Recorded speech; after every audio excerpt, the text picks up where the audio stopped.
On a routine cross-country flight from New York to Los Angeles, a quiet elderly professor named Dr. Samuel Williams made a simple request for a meal he had paid for. The response he received was not a polite apology, but a cold, sneering denial from a flight attendant named Caroline Hayes, a woman who judged the book by its cover and found it wanting. What Caroline couldn't possibly have known was that her casual act of cruelty, her dismissive wave of a hand, wasn't just an insult to an anonymous passenger in seat 28B. It was an insult delivered directly to the father of Dr. Alia Williams Carter, the senior vice president of in-flight customer experience for Ryanair. This isn't just a story about bad service. It's a story about hidden power, quiet dignity, and the day karma booked a non-stop flight to justice. The air in the terminal at John F. Kennedy International Airport thrummed with the familiar, chaotic symphony of travel. Announcements echoed from unseen speakers. The wheels of roller bags clicked a frantic rhythm on the polished floors, and the low murmur of 1,000 conversations filled the cavernous space. For Dr. Samuel Williams, it was all just background noise. At 68, the retired professor of American literature moved with a deliberate, unhurried grace that seemed to create a small pocket of calm around him. His tweed jacket, though slightly worn at the elbows, was immaculate. His salt and pepper beard was neatly trimmed, and behind his wire-rimmed glasses, his eyes held the patient, observant look of a man who had spent a lifetime finding meaning in the written word. He was flying to Los Angeles to meet his newest grandchild, a tiny girl named Maya, and a quiet joy radiated from him. He clutched his boarding pass for Orion Air Flight OA712, a non-stop journey that was the last hurdle between him and a long-awaited cuddle. Boarding was an orderly affair. He found his seat, 28B, a middle seat in the main cabin. He was not a man who demanded luxury. He just wanted to get there. He settled in, placing a well-loved copy of James Baldwin's Go Tell It on the Mountain on his lap. He nodded politely to the young woman on his right and the businessman on his left, receiving distracted smiles in return. As the cabin filled, the flight attendants began their pre-flight dance. One of them, a woman in her late 40s with sharp features and blonde hair pulled back in a severe bun, moved down the aisle with an air of brisk, almost militaristic efficiency. Her name tag read Caroline. She was Caroline Hayes, a senior flight attendant with 22 years of service. To her, the passengers were not individuals. They were a manifest, a series of potential problems to be managed. Her smile was a thin, practiced line that never reached her cold blue eyes. Dr. Williams watched her for a moment. He saw her snap at a young man who was slow to put his bag in the overhead compartment and speak condescendingly to a non-native English speaker who had a question about her seat. He felt a familiar, low thrum of unease, a sixth sense honed by decades of navigating spaces where his presence was merely tolerated, not welcome. He pushed the feeling aside. He was just a man on a plane, on his way to see his family. The flight took off smoothly, climbing through the clouds into the brilliant, unforgiving blue of the upper atmosphere. About an hour into the flight, the familiar rattle of the service carts began. The scent of coffee and prepackaged food slowly wafted through the cabin. When the cart reached his row, it was attended by Caroline and a much younger, brighter-faced attendant named Chloe. "Drink selection?" Caroline asked, her tone flat, her eyes already looking past him to the next row. "Just some water, please. And I believe a meal is included with this ticket?" Dr. Williams asked gently, his voice calm and academic. He had made sure to book a fare that included a hot meal, knowing the 6-hour flight would span the entire afternoon. Caroline's eyes flickered down to his boarding pass, then back up to his face. For a split second, her professional mask slipped, replaced by a flash of something else. Annoyance. Dismissal. "We're serving from the front of the cabin to the back," she said, her voice clipped. "We might be out of certain options by the time we get to you." "Oh, that's quite all right," Dr. Williams replied with a small, gracious smile. "Whatever is available will be just fine." She said nothing, simply handing him a plastic cup of water before pushing the cart along. Chloe, the younger attendant, offered him a brief apologetic smile before following. Dr. Williams thought little of it. He opened his book and returned to the world of Harlem in the 1930s, the drone of the engines a backdrop to the powerful prose. He was a patient man. He could wait. but he couldn't shake the feeling that he had just been assessed and, in some unspoken way, dismissed. The quiet man in 28B was about to learn that on Flight OA72, patience would not be a virtue, it would be a liability. Another hour crawled by. The service cars had long since completed their first pass, and the smells of chicken and pasta had faded, replaced by the sterile, recycled air of the cabin. Passengers around Dr. Williams were finishing their meals, their plastic trays littered with crumpled napkins and empty foil containers.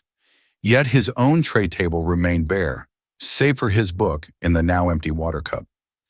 He wasn't one to make a fuss. He understood the logistics of airline service could be complex, but hunger had begun to gnaw at him, a dull ache in his stomach. He saw Chloe, the younger flight attendant, making her way down the aisle collecting trash. He caught her eye and gave a small, polite wave. She approached with a warm smile. "Can I get you anything, sir?" "I was just wondering about the meal service," he said softly, so as not to disturb the sleeping passenger by the window. "I'm afraid my row might have been missed." Chloe's smile faltered. A flicker of confusion, then concern, crossed her face. "Oh, of course. Row 28, you said? Let me go and check on that for you immediately. I'm so sorry about the delay." She scurried off toward the galley at the back of the plane. Dr. Williams felt a small sense of relief. It was a simple oversight, he told himself, easily corrected. But a few minutes later, it wasn't Chloe who returned. It was Caroline Hayes. She stood over his seat, her arms crossed, her posture radiating impatience. "There's a problem?" she asked. The question was not an offer of help, it was an accusation. "No problem at all," Dr. Williams said, maintaining his calm demeanor. "Your colleague was just going to check on my meal. I think I was missed during the service." Caroline let out a short, sharp sigh, a sound of pure theatrical exasperation. "As I explained earlier, we serve from the front. We ran out of the complimentary hot meals an hour ago." The lie was so blatant, so effortlessly delivered, it momentarily stunned him. The businessman in the aisle seat, who was currently picking at the last of his chicken and rice, shot a quick, surprised look from his tray to Caroline's face before quickly looking away, clearly not wanting to get involved. I see," Dr. Williams said, his voice quiet. "But my ticket definitely included a meal, and I see others around me were served." Caroline's eyes narrowed. "Sir, some passengers have special pre-orders. Others are premium status flyers. The economy cabin allotment was exhausted. I can offer you a complimentary bag of pretzels." She said the word pretzels as if it were a consolation prize for a child. This was no longer an oversight. This was a decision. He was being singled out, though for what reason, he could not fathom. Was it because he was an older black man, traveling alone in a simple tweed jacket? Did she assume he was on the cheapest possible ticket? That he wouldn't know his entitlements? That he wouldn't complain? "No, thank you," he said with quiet dignity. "I would prefer the meal I am entitled to." "And I am telling you," she retorted, her voice rising slightly, attracting the attention of nearby passengers, "that there are none left." From the back of the plane, Chloe watched, her face a mask of distress. She had found an extra meal, a vegetarian pasta, in the galley warmer. It was right there. She had started to bring it out when Caroline had intercepted her, her face like stone. "I will handle this," Caroline had hissed, her voice a low threat. Now Chloe stood frozen, a junior employee utterly intimidated by the senior attendant's iron will. A young man in seat 27F, a tech developer named Mark Jensen, had been listening to the entire exchange over his noise-canceling headphones. He paused his movie. He'd seen Caroline's behavior earlier and had been put off by it. Now seeing this gentle old man being so publicly and unreasonably rebuffed, he felt a surge of anger. Without making it obvious, he angled his phone on his lap and pressed record. "Perhaps you could just double-check in the galley?" Dr. Williams suggested, his patience wearing thin, though his tone remained even. "I don't need to double-check," Caroline snapped, her voice now sharp and laced with finality. "I know my inventory. It's pretzels or nothing. Now, if you'll excuse me, I have other passengers to attend to." She turned on her heel and walked away, leaving Dr. Williams sitting in a pool of uncomfortable silence. The humiliation was a palpable thing, a hot flush that spread across his cheeks. He wasn't just hungry anymore. He felt diminished, rendered invisible. He closed his eyes for a moment, took a slow, deep breath, and reopened his book. But the words on the page were a blur. The story he was now a part of was far more compelling and far more painful. The cabin settled back into its rhythmic drone, but the atmosphere around row 28 had changed. The air was thick with unspoken tension. The businessman to Dr. Williams's left studiously avoided eye contact, engrossed in a spreadsheet on his laptop. The young woman on his right pretended to be asleep. They were witnesses who chose not to see, their silence a form of passive complicity. Dr. Williams did not try to engage them. He understood their reluctance. Confrontation at 30,000 feet was a prospect few relished. Instead, he sat with the quiet, burning shame of the incident. It wasn't about the food anymore. It had ceased to be about a simple tray of lukewarm chicken or pasta long ago. It was about respect. It was about the casual, cruel exercise of petty power. Caroline Hayes had looked at him and, for reasons of her own, decided he was unworthy. Unworthy of a meal, unworthy of courtesy, unworthy of the truth. He thought of his daughter, Aliyah. She was a force of nature, brilliant, determined, and with a fierce sense of justice that he had always admired. He had raised her to believe in her own worth, to never let anyone make her feel small. And here he was, her father, being made to feel precisely that. A part of him wanted to stand up, to walk to the galley and demand to speak to the captain, to cause a scene that could not be ignored. But that was not his way. His entire life had been a testament to the power of quiet dignity over loud aggression. He had navigated the often treacherous waters of academia, a black man in a predominantly white field, not with outrage, but with excellence and unassailable integrity. He would not allow this woman, with her bitter heart and thin smile, to strip him of that. He would not give her the satisfaction of a reaction. His refusal to be provoked would be its own form of protest. About 30 minutes later, Chloe, the junior attendant, appeared at his elbow. Her eyes were filled with genuine remorse. She held out a small snack box and a can of ginger ale. "Sir," she whispered, her voice trembling slightly, "I am so sorry. Please take this. It's from the first-class cabin. Caroline won't know." Dr. Williams looked from her earnest, worried face to the box in her hands. He saw not only an offer of food, but an act of quiet rebellion. He appreciated the gesture more than she could know, but accepting it felt like a concession, like agreeing that he should be satisfied with a secret handout instead of what he was openly owed. He gave her a small, sad smile. "Thank you, Chloe.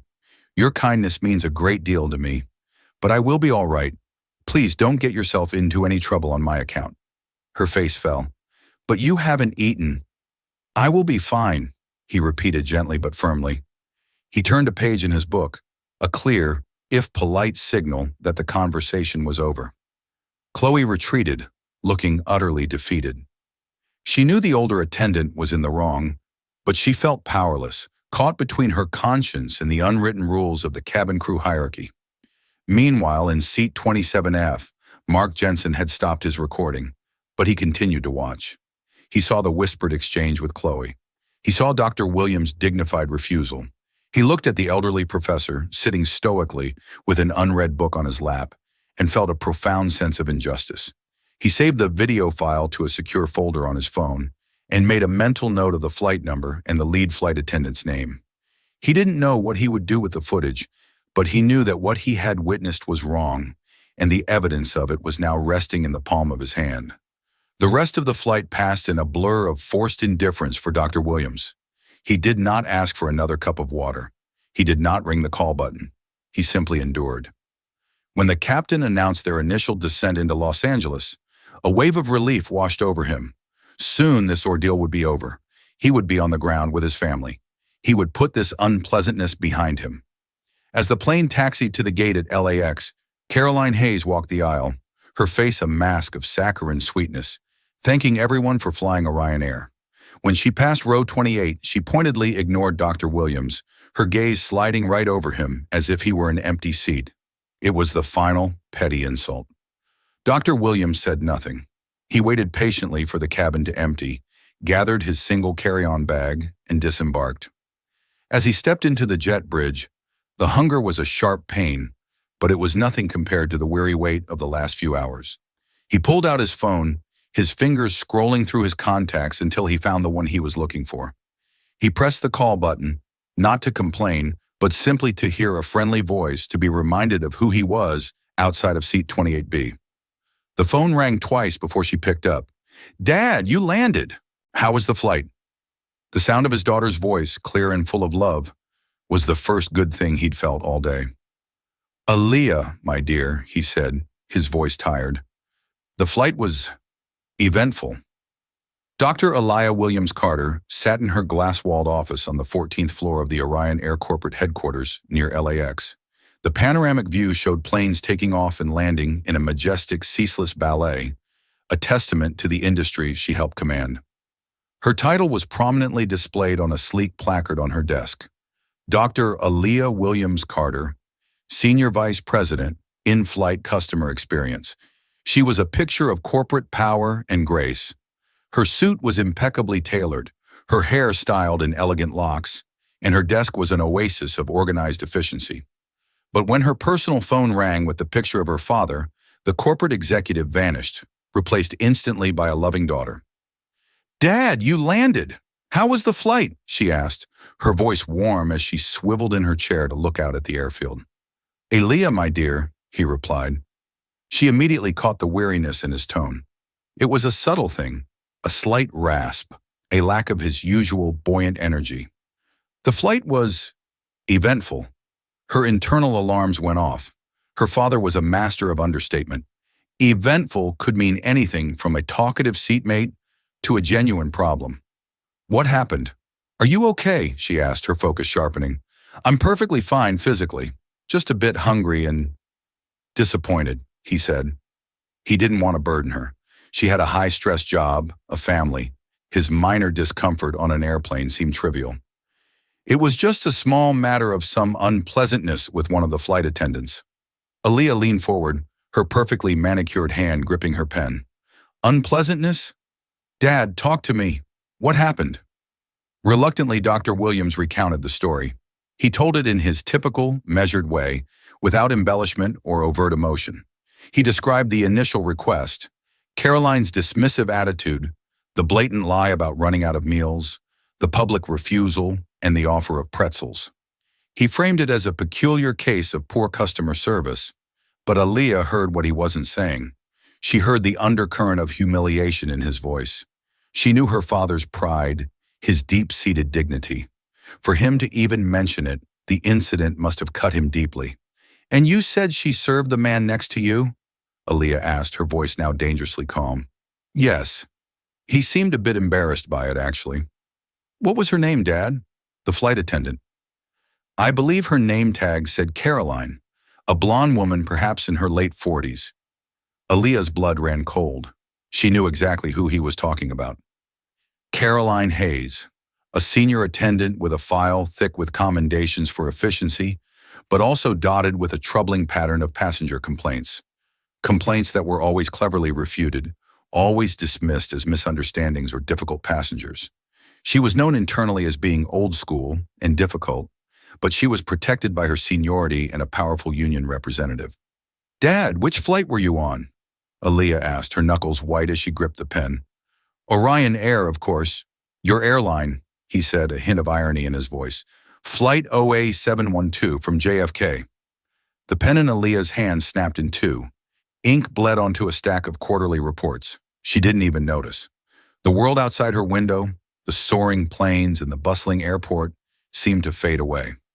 All she could see was a picture of her gentle, dignified, 68-year-old father being denied a meal and humiliated by one of her own employees.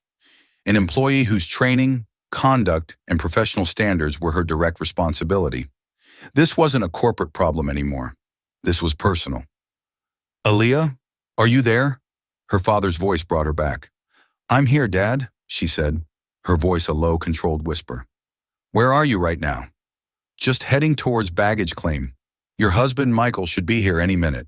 "Okay, you go home with Michael. Get some rest. You hug Maya for me.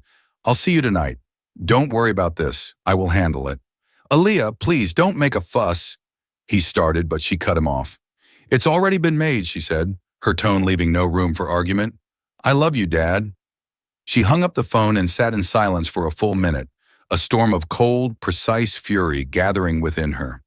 She had spent 10 years of her life climbing the corporate ladder at Orion Air, fighting stereotypes and breaking barriers to reach a position of influence. She had championed initiatives for diversity, equity, and inclusion. She had personally overseen the rewriting of the customer service handbooks, emphasizing dignity and respect for every single passenger. And one of her own flight attendants, on one of her own planes, had treated her father like he was nothing. Caroline Hayes had made a critical, career-ending mistake.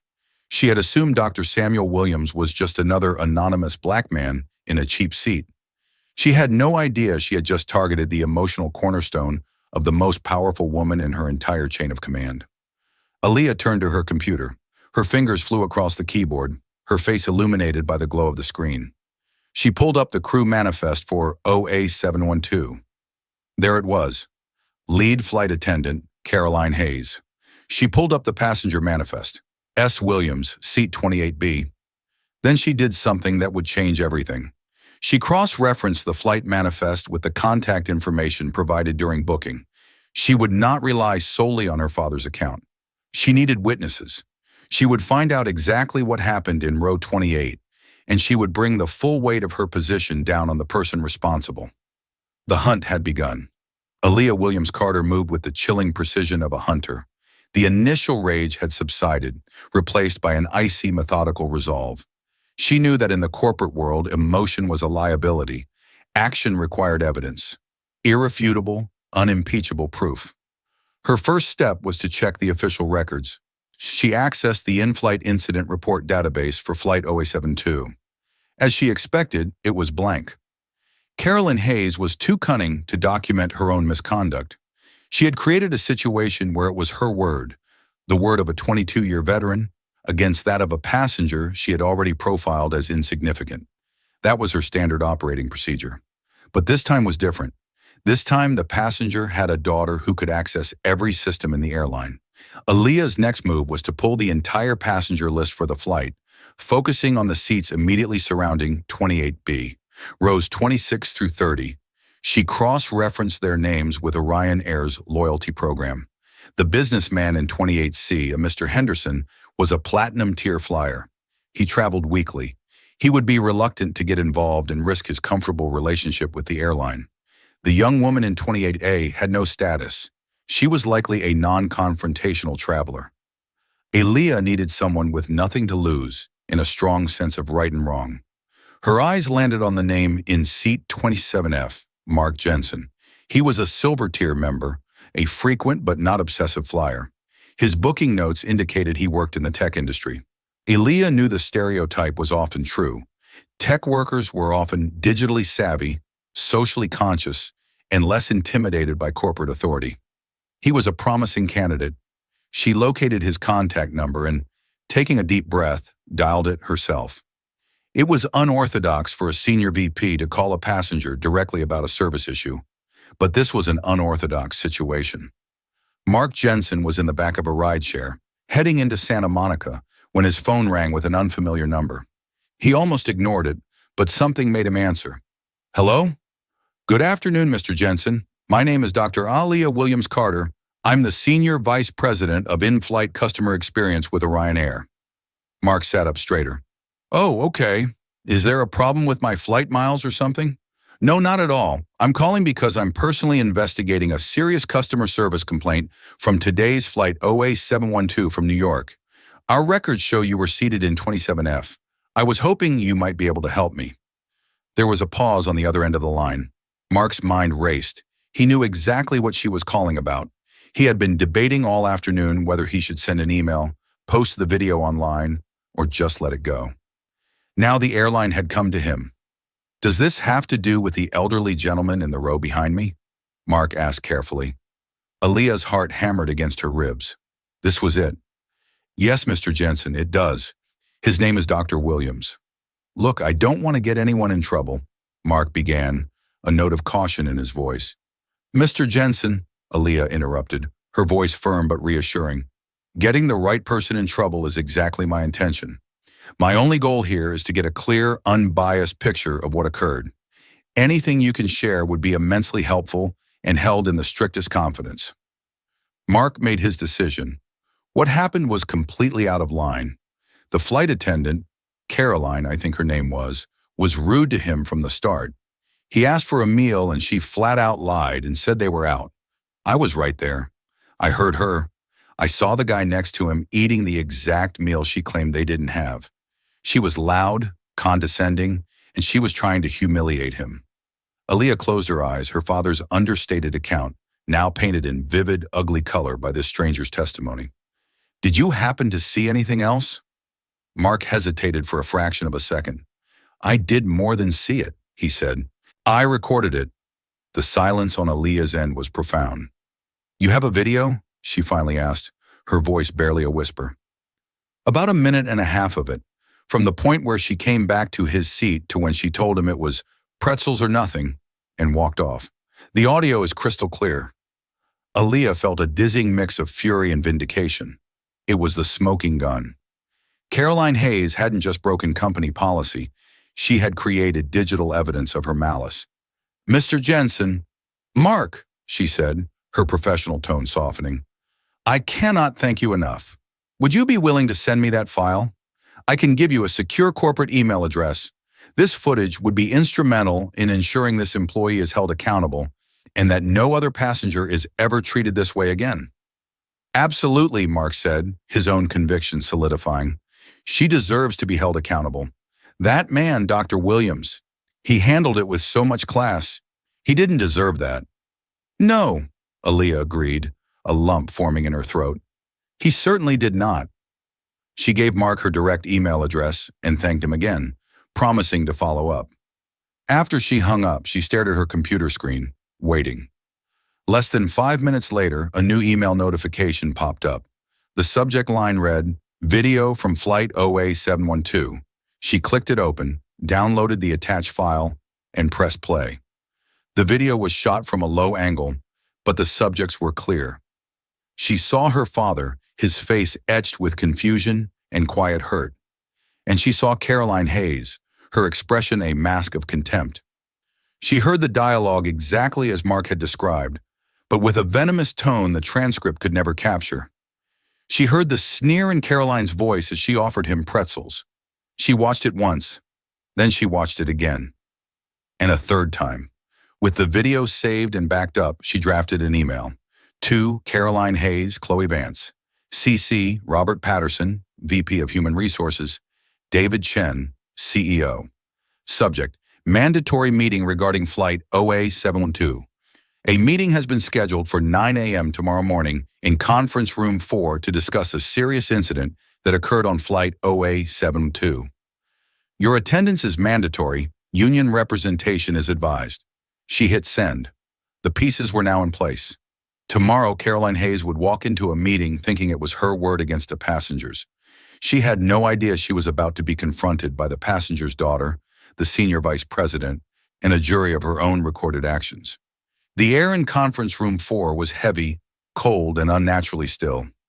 It was a room designed to project power, a chamber where careers were made and broken around a vast, mirror-polished mahogany table that reflected the muted gray light of the overcast morning. The silence was absolute, broken only by the faint, almost subliminal hum of the building's climate control. On the 14th floor, the city's noise was a distant rumor, leaving nothing to distract from the tension that was about to unfold. At the head of this intimidating table sat Dr. Aaliyah Williams Carter. She was a statue carved from ice and resolve. Her posture was perfect. Her hands rested calmly on a closed, leather-bound portfolio. Inside, her heart hammered a frantic rhythm against her ribs, but her expression was a mask of serene, executive control. To her right sat Robert Patterson, the Vice President of Human Resources. He was a portly man in his late 50s, known for his mild demeanor, which belied a mind as sharp and unyielding as a corporate lawyer's. He adjusted his glasses, his face a neutral canvas, ready to absorb the proceedings. The heavy oak door opened with a soft whoosh, and Chloe Vance entered. The junior flight attendant looked small and lost in the cavernous room. Her uniform, usually crisp, seemed to hang on her trembling frame. Her eyes, wide with anxiety, darted from Aaliyah's impassive face to Robert's, searching for some hint of what was to come.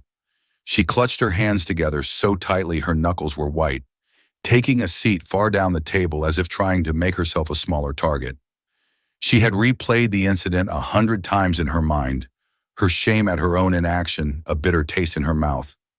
A few minutes ticked by in that crushing silence before the door opened again. This time, Caroline Hayes strode in, and the atmosphere in the room instantly shifted. She was not cowed, she was combative. Flanked by her union representative, a stern, bulldog-faced man named Bill Thompson, she radiated an aura of indignant defiance. Her chin was high, her gaze sharp and accusatory. She had been through these corporate inquisitions before. She saw them as bureaucratic hurdles, tedious formalities to be navigated with a well-practiced script of deflection and feigned concern. She assessed Aaliyah with a flicker of professional jealousy. This was the kind of cushy executive job she felt she deserved after 2 decades of dealing with the public. "Dr. Williams Carter, Mr. Patterson," she began, her tone clipped and devoid of warmth. "Bill and I were able to clear our schedules. I trust this won't take long. I have a flight to prep for this afternoon." "Your afternoon flight has been reassigned, Ms. Hayes," Aaliyah stated, her voice calm and level, yet carrying a weight that made the room feel even colder. "Please have a seat." Caroline exchanged a look with Bill as they sat down opposite Aaliyah. The first crack in her armor appeared. A reassigned flight was not standard procedure for a simple passenger complaint. This was more serious than she'd anticipated. Aaliyah allowed the silence to stretch for another moment, letting their confidence curdle into unease. Then she began. "We are here this morning to conduct a formal review of an incident that took place on yesterday's flight OA712 from JFK. The incident involves a passenger interaction at seat 28B concerning the denial of a meal service." Bill Thompson leaned forward, placing his beefy hands on the table. "With all due respect, Dr. Williams Carter, a disputed meal service hardly warrants a senior VP-level meeting. Caroline has a spotless 22-year record of service and passenger management." She explained in her initial pre-report that the passenger became agitated and she followed standard de-escalation protocols perfectly. Caroline nodded in agreement, her expression one of weary professionalism. "That's correct. The gentleman, I believe his name was Williams, was upset. It's understandable. But on a full flight, cabin resources are finite. I explained the situation to him calmly and repeatedly. When he continued to argue, I disengaged to prevent further disruption to the cabin. It's all in the manual, page 47, section B." She delivered the lie with the practiced ease of a seasoned performer. To her, this was just another customer who didn't understand the rules, another man who thought the world revolved around him. Aaliyah listened without interruption, her gaze never leaving Caroline's face. "So, to be clear, your official position is that the passenger, Dr. Williams, was the agitator, and you were the professional simply doing your job according to protocol?" "Precisely," Caroline confirmed, a hint of a triumphant smirk playing on her lips. "It's a he said, she said situation, and in these cases, the record and experience of the senior crew member should carry the appropriate weight." "I see," Aaliyah said softly. She paused, letting Caroline's arrogant declaration settle in the silent room. She looked from Caroline's defiant face to Bill's smug expression, then to Chloe's terrified one. "There's just one complication with the he said, she said narrative, Ms. Hayes." Aaliyah leaned forward, her voice dropping to a near whisper, yet it seemed to boom in the stillness. "The passenger you denied a meal, the man you publicly humiliated, the agitator you profiled as a problem to be managed, Dr. Samuel Williams, is my father." The statement landed like a physical blow. The silence that followed was no longer just quiet. It was a vacuum, sucking all the air and arrogance out of the room. Chloe Vance let out a small, strangled gasp, her eyes locking with Aaliyah's in dawning horror and understanding. Bill Thompson's jaw literally dropped. He stared at Aaliyah, his face a comical mask of disbelief, the script he'd prepared for a routine disciplinary meeting now utterly useless. And Caroline. Carolyn's face went through a rapid, devastating transformation. The defiant confidence shattered, replaced by a wave of stark, white-hot panic. Her carefully constructed reality had just been annihilated. This wasn't a random passenger. This was the father of a senior vice president. She felt a dizzying sense of vertigo, as if the floor had just dropped away from beneath her chair. You can't, she stammered, her voice a reedy croak. This is a setup.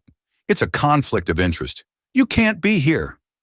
Robert Patterson spoke for the first time, his calm voice cutting through her panic. As I believe I mentioned in the email, Dr. Williams Carter is here to present the preliminary findings. I am the impartial arbiter who will make the final determination based on all presented evidence. The integrity of this process is assured, Ms. Hayes. But there is no evidence, Caroline insisted, her voice rising with desperation.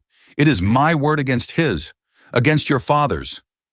My father never filed a complaint. He never even intended to speak of it again, Aaliyah countered, her voice now laced with a cold fire. But let's move past my father's word. Let's talk about your colleagues. Ms. Vance, she said, her tone softening as she addressed Chloe, please tell Mr. Patterson what you observed after Dr. Williams was first denied his meal. All eyes turned to Chloe. Caroline shot her a venomous glare, a silent, desperate command to stay quiet. Chloe trembled, twisting her hands in her lap. This was the moment. She could lie, protect her hostile senior, and keep her job safe. Or she could speak the truth. She looked at Aaliyah's face, seeing not just an executive, but a daughter fighting for her father's dignity. She took a deep, shaky breath. I went to the galley, Chloe began, her voice barely audible. I knew he was supposed to have a meal. I checked the warmers myself. There was one left, a vegetarian pasta. It was set aside as an extra. Her voice grew stronger with each word. I was bringing it out to him when Carolyn stopped me. She told me to go to the back and organize the drink cart. She said, I will handle this. She knew the meal was there. She chose not to give it to him. She's a trainee. She's mistaken, Caroline blurted out, her voice shrill. She doesn't understand the inventory protocols for long-haul flights. So now, Aaliyah said, her voice dangerously quiet as she ticked off the points on her fingers, my father is a liar. Your junior colleague is a liar. An interesting pattern. It seems everyone is lying except for you, Ms. Hayes. In a situation like this, it would be so helpful if we had a neutral, unbiased witness. Someone who could show us exactly what happened. She picked up the small remote control from the table. The click of the button was like the cocking of a hammer. Fortunately for us, we do. The 80-inch screen on the wall flickered to life. The unsteady, low-angle footage from Mark Jensen's phone filled the room. The audio was shockingly clear.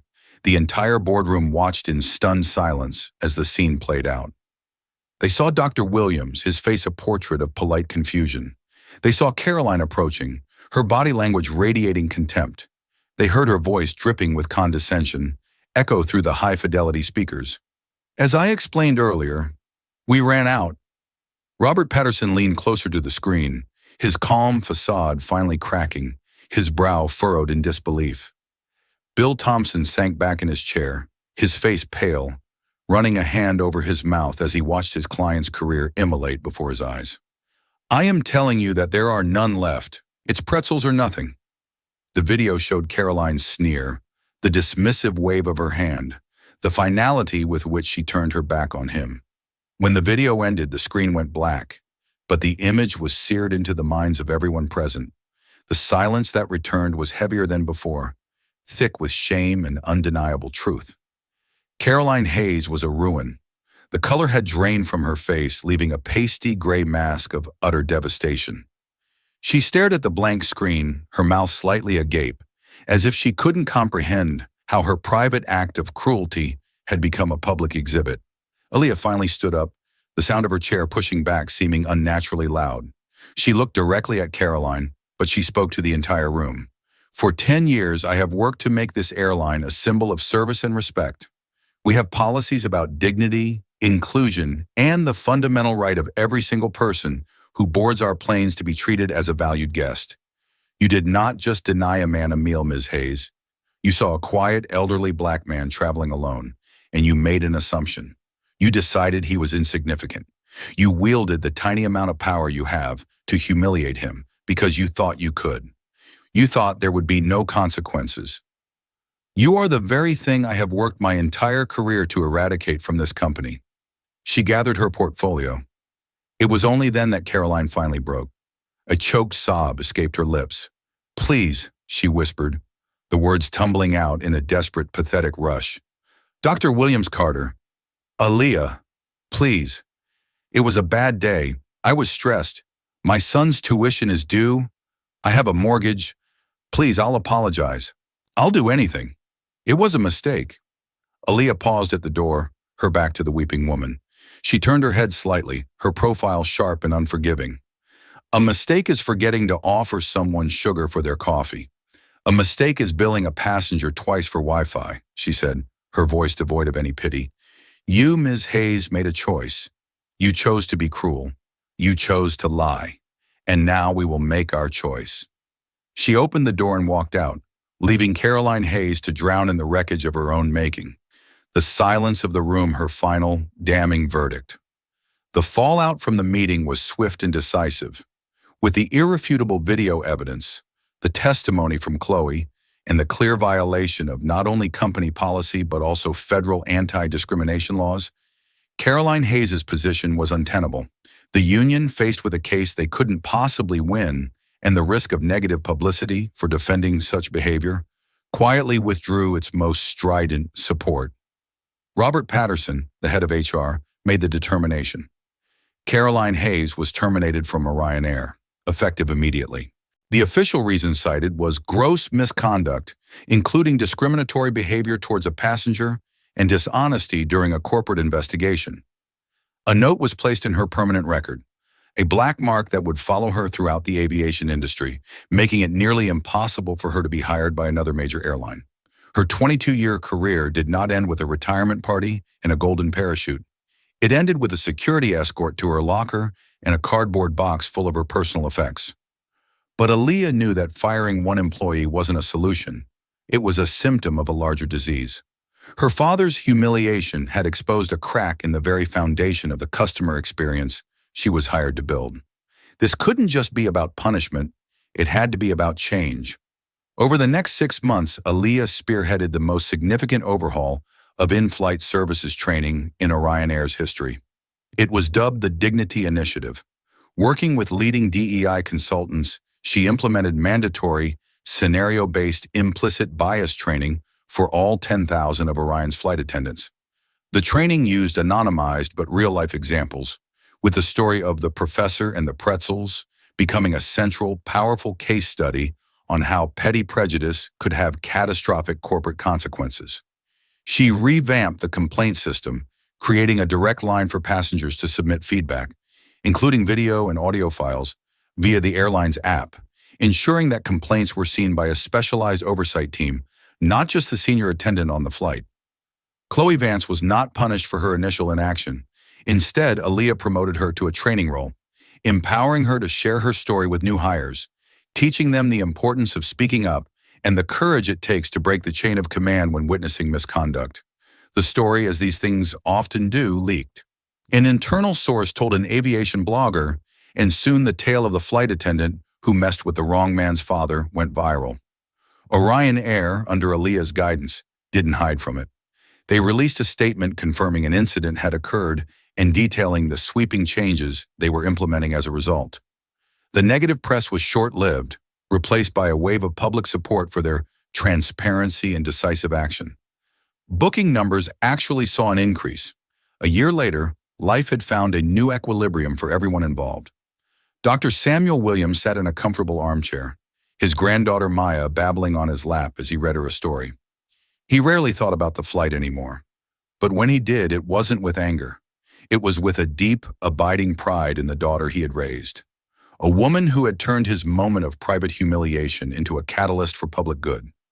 Mark Jensen received a personal letter of thanks from Orion Air's CEO, David Chen, along with 100,000 bonus miles and an upgrade to top-tier platinum status for life. He became an unofficial legend in online travel forums. And Caroline Hayes? Karma had delivered its bill. Unable to find work in her field, she was forced to sell her large suburban home. The last anyone had heard, she was working as a cashier at a big box store, her face a permanent mask of sour resentment. She would often watch planes fly overhead, a bitter reminder of the career she had thrown away with a single arrogant decision. She had judged a man by his simple tweed jacket, and in doing so, had her own life stripped down to its barest threads. She had learned, far too late, that the quietest people can have the most powerful voices, and that sometimes the passenger in the middle seat holds all the cards. The story of Dr. Williams and Carolyn Hayes is a potent reminder that our actions, especially those made when we think no one important is watching, have consequences that can ripple out in unimaginable ways. Respect is not a premium service to be offered only to those we deem worthy. It is a basic human currency, and the cost of devaluing it can be immense. Caroline's story isn't just about losing a job. It's about the profound personal bankruptcy that comes from a life led by prejudice. What did you think of the airline's response and Aaliyah's initiative? Was Caroline's ultimate fate a just example of karma? We want to hear your thoughts in the comments below.